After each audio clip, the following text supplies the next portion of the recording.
Hello students, welcome to my YouTube channel. I am Ankit Prajapati. Standard 7, subject English, Unit 2.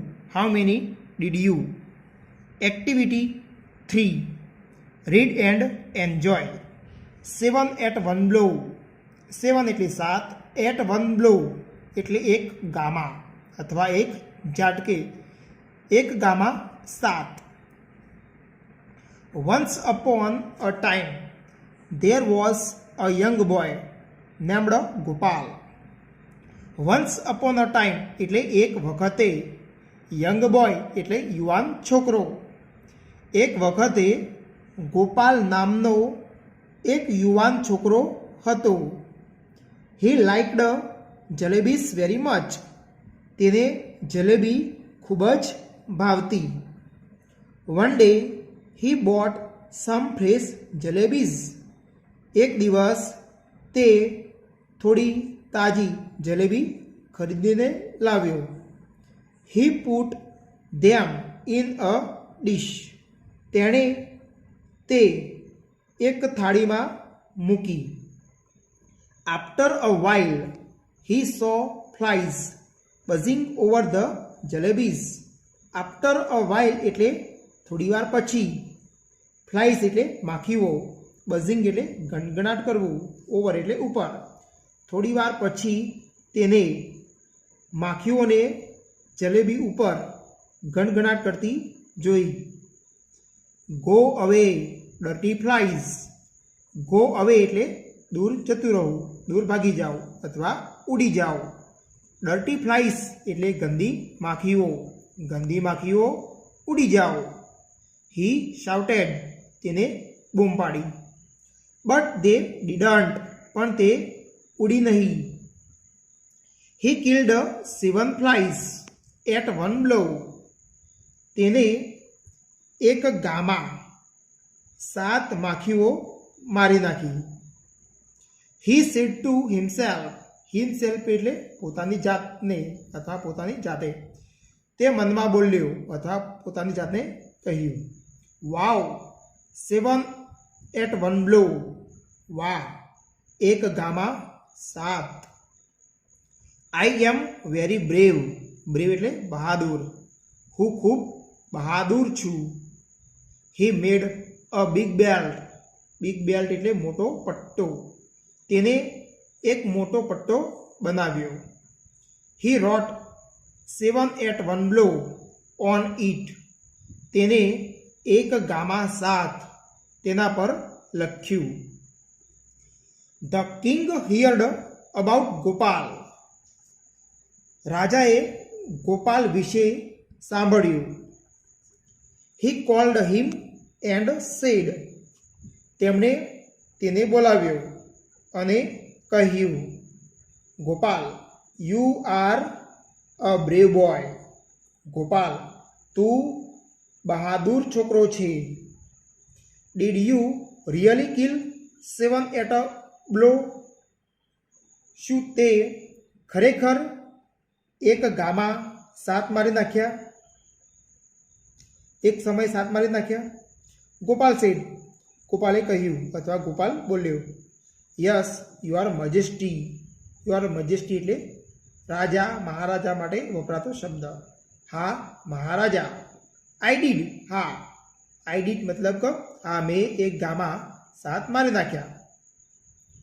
The king said. રાજા બોલ્યા. You know there are 2 cruel giants in our kingdom. Cruel એટલે ઘાતકી, Giants એટલે રાક્ષસો, Kingdom એટલે રાજ્ય. તને ખબર છે આપણા રાજ્યમાં 2 ઘાતકી રાક્ષસો છે. They trouble people. ટ્રબલ એટલે હેરાન કરવું, પીપલ એટલે લોકો. તેઓ લોકોને હેરાન કરે છે. There is no one to catch or kill them. No one એટલે કોઈ નહીં. કેચ એટલે પકડવું, કિલ એટલે મારી નાખવું. તેમને પકડવા કે મારી નાખવા, તેમને પકડવું કે મારી શકે તેવું કોઈ નથી. ગોપાલ આસ્કડ. ગોપાલે પૂછ્યું. Did anyone try to catch them before? Anyone એટલે કોઈએ. શું કોઈએ પહેલાં તેઓને પકડવા પ્રયત્ન કર્યો હતો? The king replied. રાજાએ જવાબ આપ્યો. Yes, many people tried but they failed. હા, ઘણા લોકોએ પ્રયત્ન કર્યો હતો પણ તેઓ નિષ્ફળ ગયા. You are brave. તું બહાદુર છે. You killed 7 at a time. At a time એટલે એક જ સમયે. તે એક જ સમયે 7 મારી નાખ્યા. The giants R only 2. રાક્ષસો માત્ર 2 જ છે. Kill them and I will give you a rich reward. તેઓને મારી નાખ અને હું તને એક મોટું ઇનામ આપીશ. Gopal new he was not able to catch or kill giants. Able to એટલે સક્ષમ હોવું, કેચ એટલે પકડવું, કિલ એટલે મારી નાખવું, જાયન્ટ્સ એટલે રાક્ષસો. ગોપાલ જાણતો હતો કે રાક્ષસોને પકડવા કે મારી નાખવા તે સક્ષમ ન હતો. But the king and the people had high hopes from him. High hopes એટલે મોટી આશા.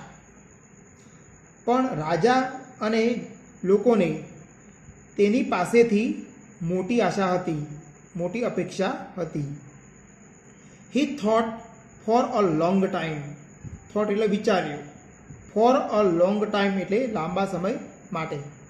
તેણે લાંબા સમય સુધી વિચાર્યું અથવા લાંબા સમય માટે વિચાર્યું. Then he went out in search of the Giants. Vent out એટલે બહાર ગયો. ઇન સર્ચ ઓફ એટલે ની શોધમાં. જાયન્ટ્સ એટલે રાક્ષસો. પછી તે રાક્ષસોની શોધમાં બહાર ગયો. હી વોન્ડર્ડ હિયર એન્ડ ધેર. વોન્ડર્ડ એટલે રખડ્યો અથવા ભટક્યો. હિયર એન્ડ ધેર એટલે આમ તેમ. તે આમ તેમ ભટક્યો, રખડ્યો. હી રોમ્ડ in the mountains and valleys but he failed. રોમ્ડ એટલે પણ રખડ્યો અથવા ભટક્યો. માઉન્ટેન્સ એટલે પર્વતો, વેલીઝ એટલે ખીણો. તે પર્વતો અને ખીણોમાં રખડ્યો પણ તે નિષ્ફળ રહ્યો. After some days he was going through the forest. After some days એટલે કેટલાક દિવસો પછી. થ્રુ એટલે માંથી પસાર થવું, ફોરેસ્ટ એટલે જંગલ. કેટલાક દિવસો પછી તે જંગલમાંથી પસાર થઈ રહ્યો હતો. હી સો ધ જાયન્ટ્સ ધેર. ધેર એટલે ત્યાં તેને રાક્ષસોને જોયા. They were under a tree. Under a tree એટલે ઝાડની નીચે. તેઓ એક ઝાડની નીચે હતા. Gopal was scared. સ્કેર્ડ એટલે ભયભીત થવું અથવા ડરી જવું. ગોપાલ ડરી ગયો હતો. He said to himself. તે મનમાં બોલ્યો, oh the giants are really huge. Real એટલે ખરેખર, હ્યુજ એટલે વિશાળ, કદાવર, મોટું જ. અરે, રાક્ષસો ખૂબ જ વિશાળ છે, ખૂબ જ કદાવર છે. They look cruel too. Look એટલે દેખાવ, લાગવો. ક્રુએલ એટલે ઘાતકી. ટુ એટલે પણ. તેઓ ઘાતકી પણ દેખાય છે. The task is really tough. Task એટલે કામ, રિયલ એટલે ખરેખર, ટફ એટલે મુશ્કેલ અથવા કઠિન. આ કામ ખરેખર મુશ્કેલ છે. I can't fight with them. Fight એટલે ઝઘડવું અથવા લડવું. ધેમ એટલે તેમની સાથે. વિથ ધેમ એટલે તેમની સાથે. હું તેઓની સાથે લડી શકું તેમ નથી. He thought for a while. Thought એટલે વિચાર્યું. ફોર અ વાઇલ એટલે થોડો સમય. તેણે થોડો સમય વિચાર્યું. I will try. ટ્રાય એટલે પ્રયત્ન કરવો. હું પ્રયત્ન કરીશ. હી સેડ ટુ હિમસેલ્ફ, તે મનમાં બોલ્યો. He threw some stones at them and hid himself behind a tree. Threw એટલે ફેંક્યા, સમ એટલે થોડા, સ્ટોન્સ એટલે પથ્થર, હિડ એટલે સંતાઈ જવું, હિમસેલ્ફ એટલે પોતે, બિહાઇન્ડ એટલે ની પાછળ, ટ્રી એટલે ઝાડ. તેને થોડા પથરા ફેંક્યા, તેણે તેઓની તરફ થોડા પથ્થર ફેંક્યા અને પોતે એક ઝાડની પાછળ સંતાઈ ગયો. One giant got up and asked the other. Got up એટલે ઊભો થયો, આસ્કડ એટલે પૂછ્યું. એક રાક્ષસ ઊભો થયો અને બીજાને પૂછ્યું, did you throw stones at me? શું તે મારા તરફ પથ્થર ફેંક્યા? The other replied. અધર એટલે બીજાએ જવાબ આપ્યો, નો આઈ ડીડન્ટ. ના, મેં તારા તરફ પથ્થર ફેંક્યા નથી. You did it, he shouted. તેને બૂમ પાડી ઉઠ્યો, તે પથ્થર ફેંક્યા છે. Why did you throw stones at me? તે શા માટે મારા તરફ પથ્થર ફેંક્યા? The first giant replied. પહેલા રાક્ષસે જવાબ આપ્યો, I did not do anything. Do એટલે કરવું, એનીથિંગ એટલે કંઈ પણ. મેં કંઈ